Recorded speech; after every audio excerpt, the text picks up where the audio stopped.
Hello everyone. जैसे कि last lecture में हम लोगों ने पढ़ा था नाइट्रोजन के ऑक्साइड, राइट। तो आज हम लोग देखेंगे कि अमोनिया कैसे बनाते हैं। ठीक है, डिफरेंट प्रोसेस है ना, फिर लैब मेथड, इंडस्ट्रियल मेथड है ना, जो इसमें मेन है प्रोसेस हुआ है हेबर्स बॉन हेबर। तो वो देखेंगे। NH3 सबको पता है ना क्या होता है NH3। ठीक है, पहले प्रिपरेशन देख लेते हैं, फिर इसके बारे में बताऊंगा मैं आपको। प्रिपरेशन, अब प्रिपरेशन में क्या है आपके पास, सबसे पहले क्या है। जनरली क्या आपके पास ये मिलेगा आपको स्मॉल क्वांटिटी ऑफ एयर में, है ना। अगर आपको पहले बनाना है तो क्या कर लेते हैं, यूरिया ले लेते हैं, NH2CO NH2 लिया आपने यूरिया। यूरिया का क्या करोगे आप, अगर आप हाइड्रोलाइज पानी के साथ रिएक्शन करोगे with H2O, 2 moles of H2O, ठीक है, तो फाइनली जो आपका प्रोडक्ट बनेगा, इंटरमीडिएट बनेगा, इंटरमीडिएट विल बी NH4 का होल ट्वाइस NCO3, ये बन जाएगा आपका इंटरमीडिएट। ठीक है, अब आपके पास ये क्या होगा,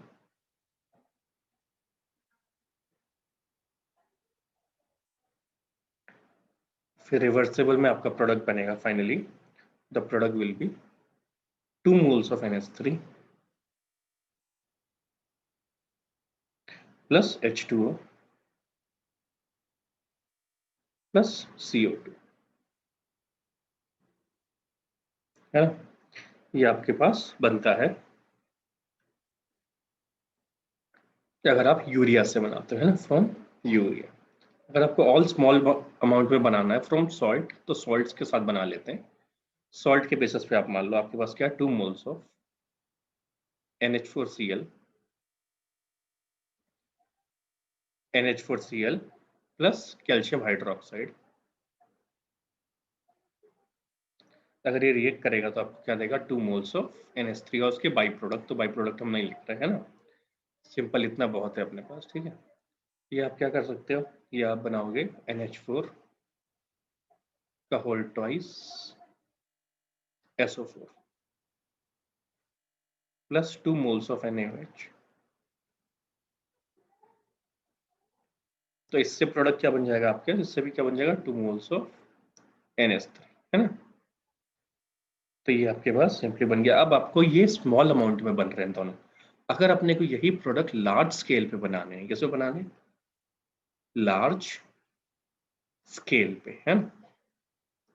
अगर आपको यही चीज लार्ज स्केल पे बनानी है तो अपने को कैसे बनेगा, मैन्युफैक्चर, मतलब इंडस्ट्रियल प्रोसेस बोला जाए तो इट इज बॉन हेबर, या डायरेक्टली शॉर्ट में बोल देते हैं हम लोग हेबर्स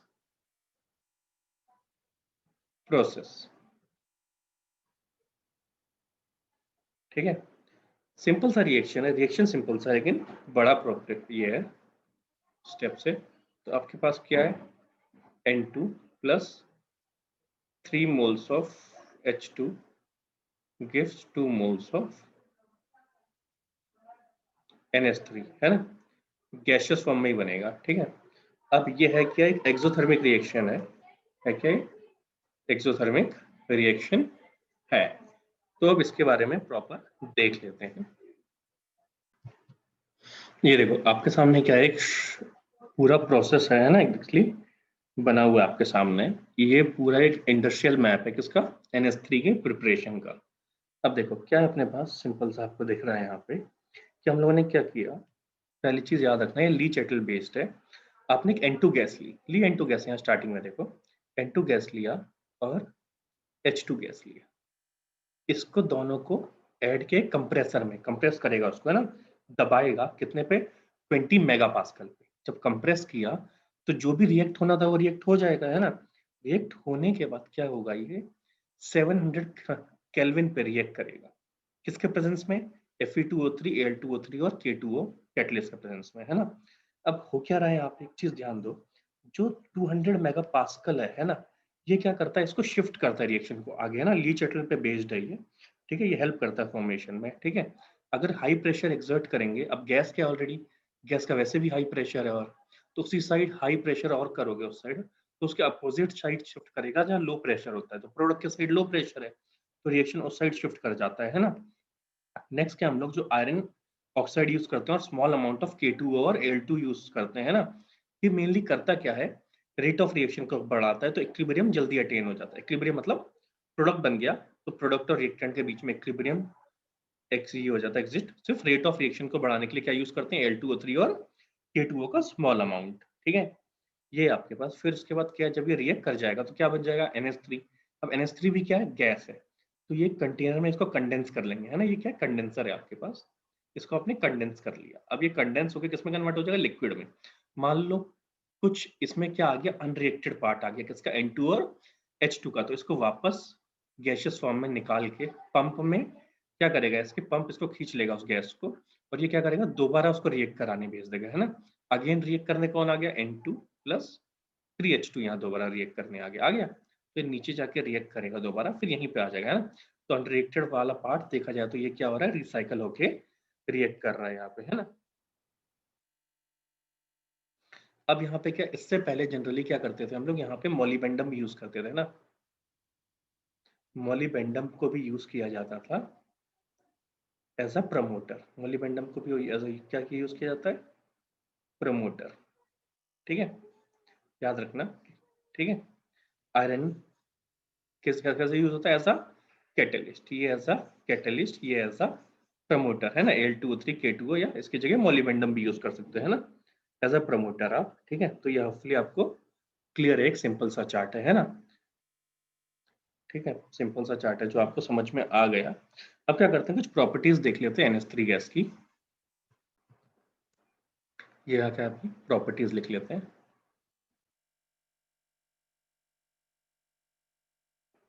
प्रॉपर्टीज में फर्स्ट क्या है, कलरलेस गैस है,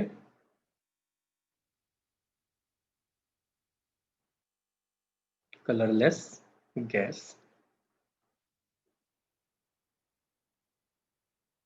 विथ पंजेंट ऑर्डर, मतलब गंदा स्मेल होता है, सीधी बात, पंजेंट ऑर्डर, ODOUR, ठीक है। अब क्या है, इसका फ्रीजिंग पॉइंट होता है, लिख लेते हैं, इसका फ्रीजिंग पॉइंट इज 198.4 केल्विन। इसका बॉइलिंग पॉइंट होता है 239.7 केल्विन, ठीक है। अब क्या है, सिंपली आप ये बोल सकते हो कि अगर लिक्विड और सॉलिड स्टेट की बात कर रहे हो तो, है ना, अगर लिक्विड स्टेट में है या सॉलिड स्टेट में है, ठीक है। अब देखो नेक्स्ट क्या है आपके पास, एक चीज ध्यान दो इसमें, आपके पास स्ट्रक्चर क्या है इसका, NH3 है, क्या है, NH3 है ना। तो NH3 क्या है, इसमें हाइड्रोजन बॉन्ड होता है, क्या होता है इसमें, हाइड्रोजन बॉन्डिंग होती है, क्या होती है, हाइड्रोजन बॉन्डिंग, सबको क्लियर है ये। अगर आप नाइट्रोजन को देखोगे तो ये क्या है, एक नाइट्रोजन है, मैं आपको सिंपली दिखा दूंगा ना। अब नाइट्रोजन में क्या है,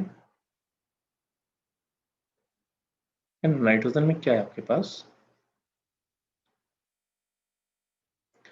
कितने इलेक्ट्रॉन होते हैं एटॉमिक शेल में, 1 2 3 4 और 5, ठीक है। अब क्या होगा इसमें, अगर आप यहाँ देखो तो एक बॉन्ड, 2 और ये 3 हाइड्रोजन बॉन्ड, है ना। तो यहाँ क्या हो जाएगा आपके पास, ये हाइड्रोजन, ये हाइड्रोजन और ये हाइड्रोजन, ठीक है। और ये क्या है, एक तो इलेक्ट्रॉन अनपेयर्ड है, तो ये क्या कहलाते हैं, लोन पेयर। तो 3 बॉन्ड पेयर और एक लोन पेयर, ठीक है। इसका मतलब है बॉन्ड ऑर्डर क्या हो गया, 4। स्ट्रक्चर क्या हो गया, पिरामिडल, क्या हो गया स्ट्रक्चर, पिरामिडल, है ना, आपने बॉन्डिंग पढ़ा है, तो बॉन्डिंग के बेसिस पे हमने लिख दिया कि क्या होता है, ये पिरामिडल होता है, क्लियर है। अब देखो नेक्स्ट क्या है ये, it is highly soluble in water. पानी में क्या होता है, हाईली soluble होता है। अगर आप इसका एक्वस में देखोगे, है ना, तो आप बोल सकते हो it is a weak base in aqueous medium. In aqueous medium ये कैसे बिहेव करता है? As a weak base. ठीक है, क्लियर है सबको? नेक्स्ट देख लेते हैं। अब देखो क्या है आपके पास, अगर मान लो हमने क्या बोला था, वीक बेस, तो अगर NH3 है, पानी में आपने ऐड किया, तो क्या बना लेगा फाइनली? NH4OH, है ना, या इसको पानी में आप क्या बोल सकते हो, स्टिल वाटर में NH4 प्लस OH माइनस। तो ये कैसे बिहेव करता है? एज अ वीक बेस, है ना। अगर आप देखोगे तो ये सॉल्ट भी बनाता है, फॉर्म सॉल्ट्स। कौन से सॉल्ट्स? मान लो आपने 2 मोल्स ऑफ NH3 लिया, इन्होंने 2 मोल्स ऑफ HCl मान लो अटैक किया, जरूरत नहीं है 2 की, NH3 और HCl, तो क्या बना लेगा ये? NH4Cl बना लेगा। नेक्स्ट आपने क्या यूज किया? NH3 प्लस H2SO4, तो अपने को क्या मिल जाएगा? NH4 का होल ट्वाइस SO4। ठीक है, नेक्स्ट क्या अपने पास? थर्ड, ये क्या बनाता है? PPT बनाता है। क्या बनाता है? फॉर्म PPT है ना, form PPT hydroxide of metal. ठीक है, एंड देयर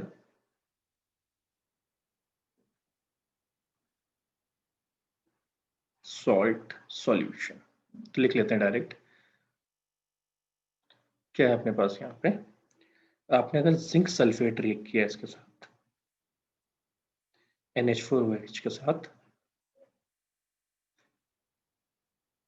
तो ये आपको क्या दे देगा? ये आपको दे देगा जिंक हाइड्रोक्साइड।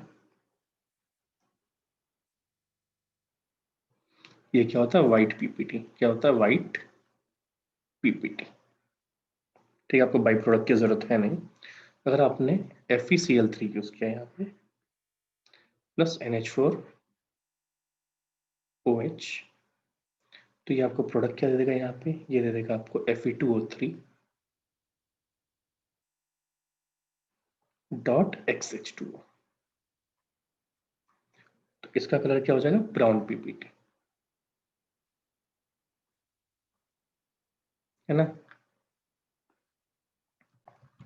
अब देखो क्या, तो अपने को ये तो पता चल ही गया, है ना, कि जनरली क्या होगा कि सॉल्ट्स रिएक्ट करेंगे अगर एसिड वगैरह बिहेवियर के साथ, मतलब तो क्या बना लेगा? उसके हाइड्रोक्साइड बना लेता है ना, और डिफरेंट प्रेसिपिटेट फॉर्म करेगा मेटल्स के साथ। आप देखो नेक्स्ट क्या है, NH3 की प्रॉपर्टी के पास खासियत क्या है कि लोन पेयर है ना। तो हम इसकी प्रॉपर्टीज में लिख सकते थे ये कि NH3 के पास क्या है यार? यहाँ लोन पेयर है।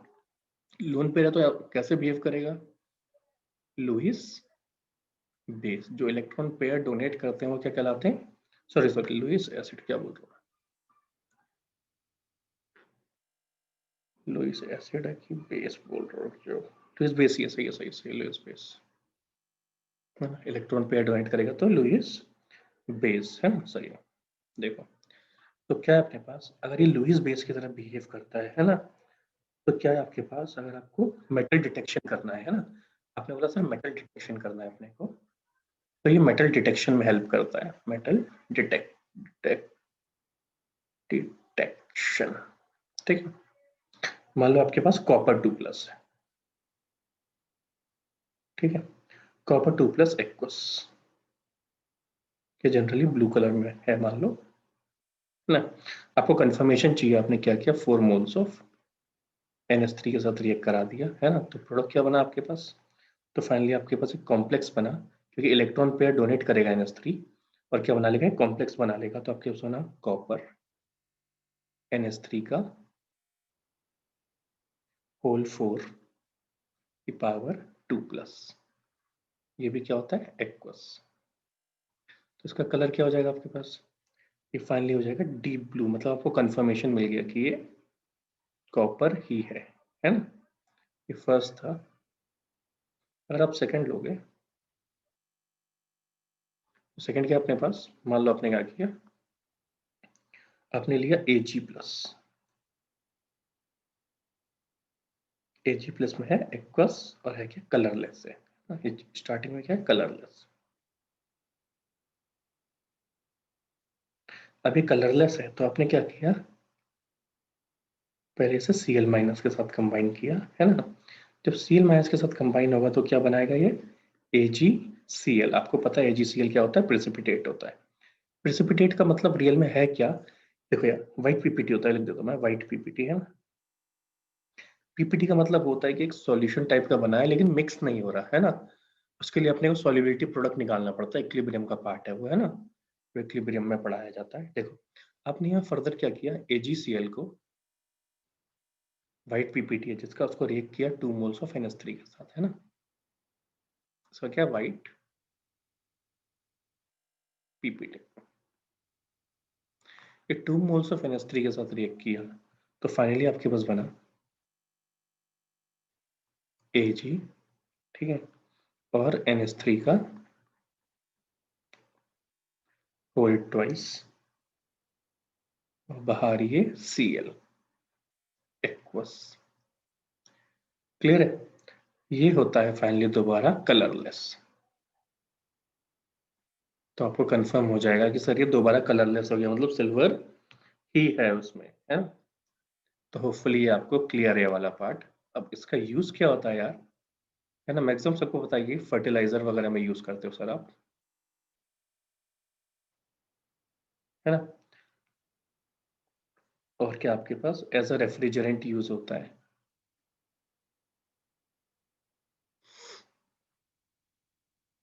ना। इसको लिक्विड अमोनिया को, लिक्विड NH3 को एज अ रेफ्रिजरेंट यूज करते हैं, पता है आपको ये भी, ठीक है। और क्या आपको क्या बनाने के लिए यूज होता है, फॉर नाइट्रिक एसिड बनाने के लिए यूज करते हैं इसको है ना, नाइट्रिक एसिड के मैन्युफैक्चर के लिए यूज करते हैं ना, ठीक है। तो होपफुली आपको क्लियर है ना। अब क्या करेंगे हम लोग, नेक्स्ट देख लेते हैं फॉर्मेशन ऑफ HNO3 है ना। लिख लेते हैं HNO3 नाइट्रिक एसिड।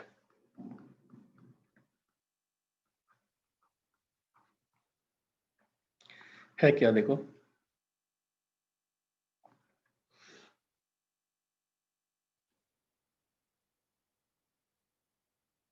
सिंपली क्या है, इसको यूज किया जाता है,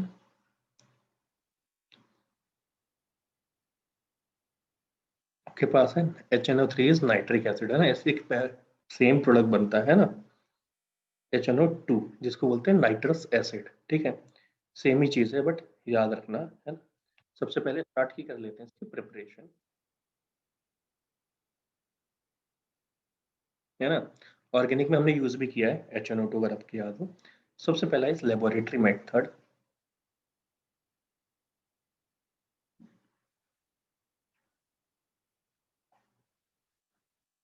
अब देखो अगर लैब में बनाना तो आप क्या करोगे, NNO3 को अगर हीट कर दिया किसके प्रेजेंस में, H2SO4 के प्रेजेंस में, वन सेकेंड, हीट कर दिया विद H2SO4 तो ये आपको दे देगा NaHSO4 प्लस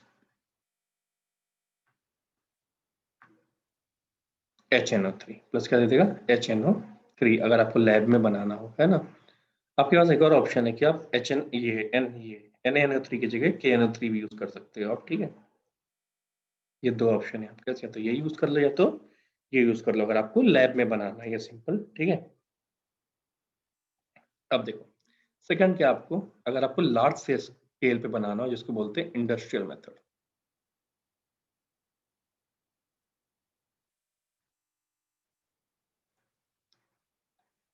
तो ये बनता है by Ostwald process, Ostwald process. अब क्या करने का अपने को, सबसे पहले मैंने जैसे हम लोगों ने लास्ट टाइम देखा था कि NH3 यूज होता है यहाँ पे, है ना, NH3 यूज होता है। तो क्या करेंगे अपन लोग, पहले स्टेप में ऑक्सीडेशन किया आपने किसका, NH3 का। 4 moles of NH3 will be oxidize। इसको अगर आप ऑक्सीडाइज करोगे तो सिंपली क्या दे देगा आपको ये, 4 moles of, 1 सेकेंड, ये दे देगा आपको 4 moles of NO, 4 moles of NO। ठीक है, तो ये बना लिया हमने, है ना। ये बनता किसके प्रेजेंस में, प्लेटिनम या रोडियम के प्रेजेंस में एट 500 केल्विन। आपको याद नहीं करना, ये बस फॉर्मेलिटी वाइज लिखा जाता है ना, इतना याद नहीं करना आपको, ठीक है। 4NO plus 6 moles of H2, ठीक है। ये बैलेंसिंग भी नहीं है, इतना याद रखना। बस आप याद रखो पहला स्टेप इज, अगर आप NH3 को ऑक्सीडाइज करोगे तो क्या बनेगा, ये कहाँ से लिया आपने, एयर के बेसिस पे, एयर पास कर देते हैं, ठीक है। सेकंड ये आपके पास, अगर आपके पास 2 moles ऑफ NO है, आप इसको दोबारा ऑक्सीडाइज करोगे, ठीक है। अभी आपको क्या दे देगा, ये आपको दे देगा 2 moles ऑफ NO2 दे देगा, है ना। अब ये क्या है, इसमें थोड़ा सा कॉन्टेक्ट प्रोसेस टाइप का रिएक्शंस होते हैं ना। अब इसमें क्या है, आप इसको पानी में मिला दोगे थर्ड स्टेप में। NO2 क्या किया आपने, पानी में मिला दिया, H2O, ठीक है।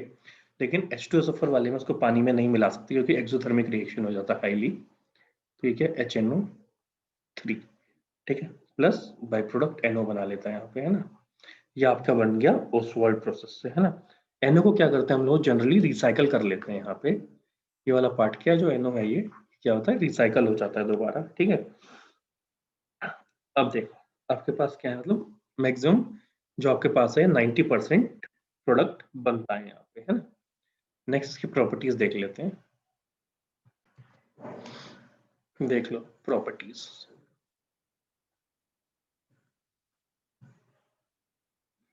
अब क्या आपके पास HNO3 का स्ट्रक्चर देख लो पहले आप, तो प्रॉपर्टीज भी हो जाएगी। आपके पास क्या है, HONO।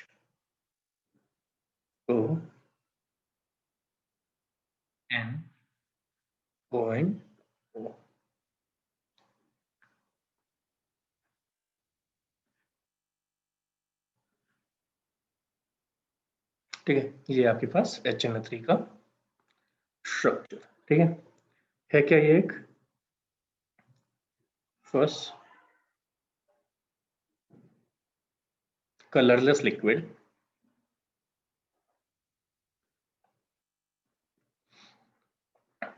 ठीक है। अब आपके पास क्या है, जनरली पूछा, मतलब इसमें जैसे NCERT की बेसिस पे कि 68% आपको क्वालिटी मिलती है अगर आप लेबोरेटरी मेथड से देखते हो तो, है ना। वैसा है सीन, मतलब उतना याद करना नहीं है जरूरी, है ना। ये क्या है, प्लेनर है, 2D में है स्ट्रक्चर, है क्या ये प्लेनर, ठीक है। सबको क्लियर है ये, गैस फॉर्म में, ठीक है। अब देखो आपके पास क्या है,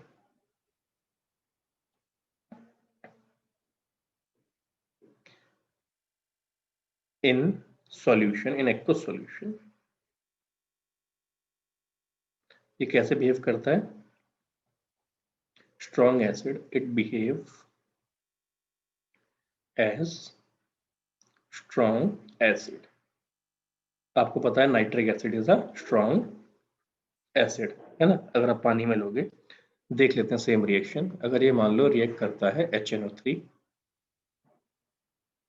in the presence of H2O, तो रिएक्ट नहीं, पानी में आपने डाला, अगर आपने पानी में डाला तो आपको क्या मिलेगा, तुरंत H3O प्लस, है ना, प्लस NO2 NO3 माइनस, ठीक है। तो ये क्या है, स्ट्रॉन्ग एसिड तुरंत H प्लस डोनेट कर देता है ना। अब देखो नेक्स्ट क्या अपने पास, concentrated HNO3 behave as strong oxidizing agent, अब आपने बोला सर ऐसा क्यों, स्ट्रॉन्ग ऑक्सीडाइजिंग एजेंट क्यों बिहेव कर रहा है, खुद का क्या हो रहा है रिडक्शन, तो दूसरे को क्या करेगा, sorry behave as a strong oxidising agent, 1 second. तो राइट, हाँ सही है, strong oxidising agent with metals, with metals. अब देखो क्या करते हैं, देख लेते हैं, एग्जांपल है ना, आपको भी क्लियर हो जाएगा। अब क्या किया मान लो आपने, कॉपर ले लिया, कॉपर प्लस HNO3, ये क्या करेगा, आपको जो फाइनल प्रोडक्ट देगा दैट इज कॉपर NO3 का whole twice plus 2NO2 plus 2 of H2O, ठीक है। ये है आपके पास जवाब, कंसंट्रेटेड लिख देता हूँ यहाँ पे, कंसंट्रेटेड HNO3। देखो इसमें क्या है आपके पास, इनिशियली अगर आप देखोगे तो यहाँ पे क्या ऑक्सीडेशन नंबर 0, यहाँ पे क्या आयनिक फॉर्म है, तो आयनिक फॉर्म वाले को आप वैसे नॉर्मली कैलकुलेट नहीं कर सकते, ये 2 इधर आएगा तो ये क्या हो गया +2, है ना। अगर आप ध्यान दोगे यहाँ पे क्या है, ये वैल्यू एरो बना लेते हैं यहाँ पे ना, यहाँ से यहाँ अगर आप वैल्यू देखोगे तो ये क्या हो गई, इंक्रीज हो गई। अगर ये वैल्यू इंक्रीज होती है हमारे पास जो चार्ज है, तो मतलब क्या हो गया, अगर ये इंक्रीज हुआ इसका मतलब क्या हुआ इसका, ऑक्सीडेशन, क्या हुआ इसका, ऑक्सीडेशन, है ना। तो क्लियर है आपको ये न्यूट्रल है, 0 है, 0 से क्या हो गया ये 2+, आप ब्रेक करोगे तब समझ में आएगा, है ना। आयनिक वाले को जनरली हम कैसे निकालते हैं, आयंस में ब्रेक कर दो, है ना। कोवलेंट वालों को आप वैसे भी निकाल सकते हो, वरना इनको आप जनरली ऐसे ही निकालोगे, है ना। क्लियर है आपको। अब देखो अगर यही चीज आप क्या करोगे, आपने कॉपर का रिएक्शन किया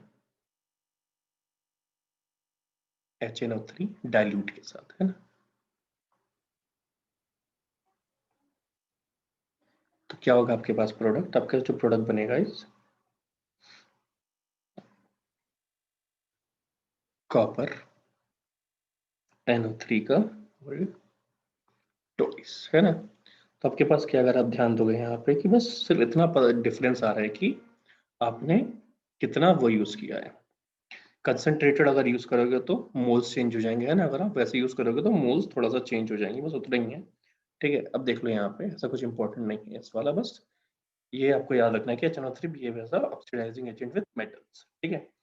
अब ये मेनली डिपेंड किस पे करेगा कंसंट्रेशन फाइनल, तो प्रोडक्ट का जो कंसंट्रेशन डिपेंड करता है इसके मटेरियल पे, इसके मटेरियल पे डिपेंड करता है ना, ये आपको याद रखना है, ठीक है। अब देख लो नेक्स्ट, अगर मान लो ये रिएक्शन विथ जिंक करेंगे, रिएक्शन विथ जिंक, ठीक, कुछ स्मॉल स्मॉल प्रॉपर्टी है ना जो आपको याद रखनी ही पड़ेगी, सिंपली रिवाइज करते रहोगे तो आ जाएगा। अगर आपने जिंक रिएक्ट किया HNO3 के साथ, क्या मिलेगा आपको, जिंक नाइट्रेट, है ना, प्लस H2O प्लस N2, है ना, 1 सेकेंड,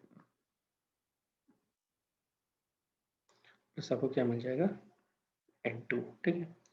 यही चीज है, ये क्या डाइल्यूट में है, डाइल्यूट। अगर आप क्या करोगे जिंक विथ HNO3, अब ये इस केस में है कंसंट्रेटेड, अब ये रिएक्ट करता है तो जिंक नाइट्रेट, है ना, प्लस क्या आपके पास H2O, बस यहाँ थोड़ा सा क्या चेंज हुआ है, ये क्या बना रहा है NO2 बना रहा है, और वो क्या बना रहा है N2O बना रहा है ना। बस ये चीज आपको ध्यान देनी है, उस पिछले वाले में भी बस यही था, लास्ट टाइम जो हमने, ये क्या है डाइल्यूट है ना, तो डाइल्यूट वाले में बनाएगा आपके पास 2 मोल्स ऑफ NO, ये NO बना लेगा, है ना। इस वाले में अगर देखोगे तो ये NO2 है, ठीक है। तो ये सिर्फ डिपेंड करता है इसके कंसेंट्रेशन पे, है ना। नेक्स्ट क्या है, इंपॉर्टेंट पॉइंट है जो यहाँ पे, इस लाइन को दोबारा रीड्रॉ कर लेते हैं एक बार, लाइन है ना यहाँ पे ले लेते हैं। अब देखो, अब क्या है आपके पास important, some metals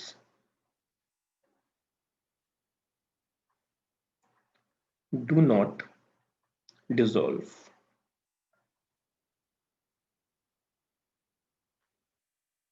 in concentrated HNO3। अब सिंपल चीज की यार, ऐसा क्यों, देख लेते हैं। बिकॉज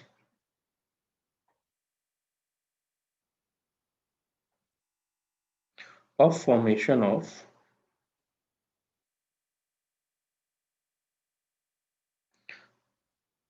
a passive film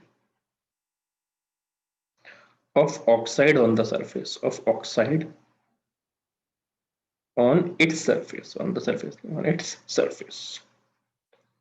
अब यार आपने बोला सर ये चीज तो सुना हुआ है हमने, है ना, तो अगर आपको याद हो तो ये हमने पढ़ा था प्रॉपर्टी ऑफ एल्यूमिनियम की। एल्यूमिनियम क्या करता है, ऑक्साइड की एक लेयर बना लेता है जिससे उसकी रिएक्टिविटी कम हो जाती है ना। For example it is chromium and aluminium. Aluminium के लिए आप ऑलरेडी पढ़ चुके हो पहले भी, है ना, पहले आपको पढ़ाया गया, आप क्रॉस चेक एक बार करके देख सकते हो, ठीक है। नेक्स्ट देख लेते हैं। अब देखो ये क्या आपके पास HNO3 सिर्फ इसको ऑक्सीडाइज नहीं करता, मेटल्स को, नॉन मेटल्स को भी करता है ना। HNO3 also oxidize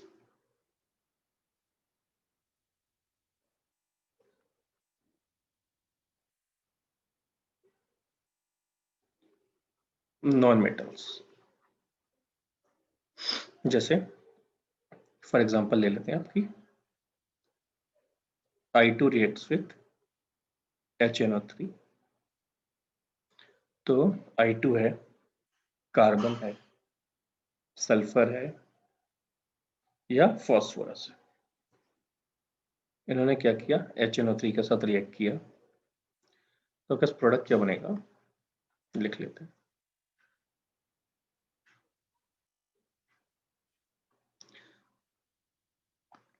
यहाँ पे क्या आ जाएगा, HiO3, इसके साथ आ जाएगा कार्बन डाइऑक्साइड, नेक्स्ट आ जाएगा आपके पास H2SO4,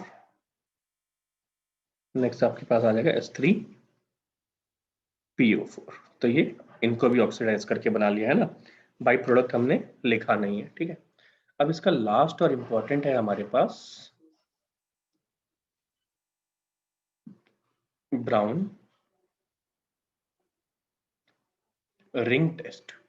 ये आपको लैब्स में कराया जाता है जनरली, है ना, 12th के बच्चों को लैब्स में जनरली कराया जाता है ये, है ना, और ये इंपॉर्टेंट भी है। आप जब लैब में देखोगे तो आपको ज्यादा समझ में आएगा इन कंपेयर टू यहाँ पे, है ना।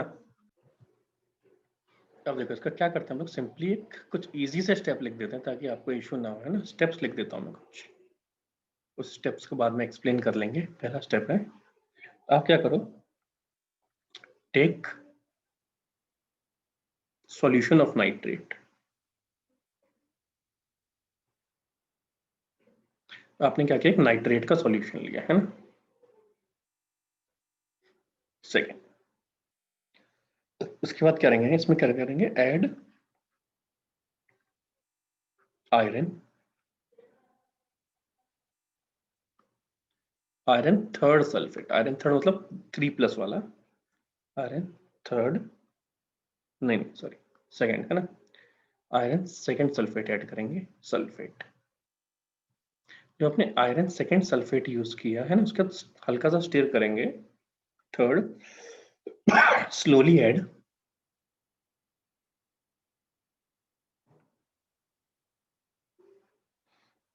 Sulphuric acid. आपने जैसे H2SO4 ऐड करोगे स्लोली, ठीक है, तो क्या करेगा, एक लेयर बना लेगा वो, है ना। लिख देता हूं, फॉर्म अ लेयर, क्या करेगा, फॉर्म अ लेयर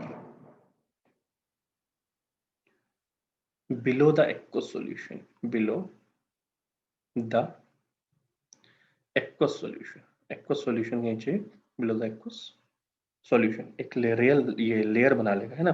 जब आप देखोगे तो क्या होगा, धीरे धीरे एक जंक्शन, मतलब दो चीजों के बीच में एक ब्राउन सी रिंग फॉर्म हो जाएगी, है ना। वो क्या दिखाता है कि इसमें नाइट्रेट आयन प्रेजेंट है ना। इसका मतलब ये है, रिएक्शन देख लेते हैं कैरिड आउट जो करता है। अब देखो आपके पास क्या है, जो रिएक्शन है, आपने क्या किया पहले, सेम चीज कि NO3 लिया है ना, नाइट्रेट माइनस प्लस Fe2+ ले लिया आपने, है ना, सल्फेट का ले सकते हैं हम, आयनिक फॉर्म में ले रहे हैं ना, विथ H2SO4 आपने ये H+ ले लिया, ठीक है। जब ये रिएक्ट करेगा तो आपके पास क्या बनाएगा, NO, ठीक है, प्लस इसको ऑक्सीडाइज कर देगा Fe3+ में, ठीक है, प्लस पानी बना, प्लस पानी है ना, एक्वस तो होता ही है मीडियम, है ना, ये हो गया। अब आपके पास क्या जो Fe है इसका कॉम्प्लेक्स बनता है, Fe का कॉम्प्लेक्स कौन सा है, Fe H2O का होल 6 और यहाँ पे क्या ये 2+ बना 2+। अब क्या है आपके पास, ये दोबारा रिएक्ट करता है NO के साथ, हमने कहा था हम क्या करते हैं, NO ऐड करते हैं। जैसे आप NO ऐड करोगे, NO ऐड करने के बाद क्या बनाएगा आपके सामने, ये बनाएगा Fe H2O का होल 5 NO और ये ब्रैकेट 2+, मतलब ये नाइट्रेट प्रेजेंट है इसमें ना, प्लस H2O, ये होता है ब्राउन रिंग, ठीक है। बहुत सिंपल सा स्टेप है, जब आप लैब में करोगे तो थोड़ा सा एक्सप्लेन करके बताते हैं ना आराम से, ठीक है। बहुत सिंपल सा यही स्टेप है बस, है ना, जो हम लोग बोलते हैं कि यार आपने क्या कर लिया, जो स्टेप में फेरस सल्फेट मिलाया है ना, Fe, ये आयरन लिखा है, वैसे आप लिखना चाहो तो इसको, इस वाले पार्ट को, है ना, इसको लिख सकते हो आप चाहो तो कि सर ये तो फेरस सल्फेट है ना, फेरस बोलते हैं जो +2 चार्ज होता है ना। तो एक सिंपल सा एक्सपेरिमेंट है ना लैब का। मैं आपको, रुक जाओ एक सेकंड, इमेज भी शेयर करके दिखा देता हूँ, है ना। ये देखो आपके सामने, आपको दिख रहा है ना सामने, सेम चीज, add a freshly prepared solution of iron sulphate and aqua solution of nitric acid, है ना, आपने ये दोनों को ऐड कर दिया है ना। नाउ ऐड, है ना, बहुत स्मॉल और स्लोली क्या ऐड करना, सल्फ्यूरिक एसिड, ठीक है, तो वो गिरे ना, है ना, उसका टेस्ट ट्यूब को कूल डाउन करने लगते हैं ना, क्लियर है। तो उसके बाद यहाँ क्या होगा, फाइनली एक ब्राउन रिंग प्रिपेयर हो जाएगी, है ना, ये देख रहे हैं आप, FeSO4 HNO3 और H2SO4, तो ये क्या होगा, ब्राउन रिंग प्रिपेयर हो जाएगी, है ना, ठीक है, क्लियर है। ये देखो लिखा है, a freshly prepared ferrous sulphate solution is used because on exposure to atmosphere it oxidise to ferric sulphate which does not give brown ring, है ना, मतलब फ्रेशली प्रिपेयर्ड यूज करना है आपको, रखा हुआ यूज नहीं करना है, क्योंकि वो जो रखा हुआ है वो ऑटोमेटिकली ऑक्सीडाइज हो जाता है एयर के प्रेजेंस में, है ना, और फेरिक में कन्वर्ट हो जाता है। तो बेटर है हम लोग फ्रेशली प्रिपेयर्ड करें, तभी बेटर रिजल्ट देता है। तो जो आपके लैब में रखे होंगे वो बहुत अच्छा रिजल्ट नहीं देंगे, है ना, क्योंकि वो पुराने रखे होते हैं और लैब में बनाए नहीं जाते नए, है ना, अगर नया बनाया गया है तो ही अच्छा होगा, वरना वो ब्राउनिंग टेस्ट नहीं देगा आपका, ठीक है। तो अभी तक के लिए इतना ही, ठीक है। अब हमारे कुछ फास्फोरस के एसिड और ऑक्साइड्स बचे हैं, वो नेक्स्ट क्लास में कंटिन्यू करेंगे, ठीक है। चलो, थैंक यू।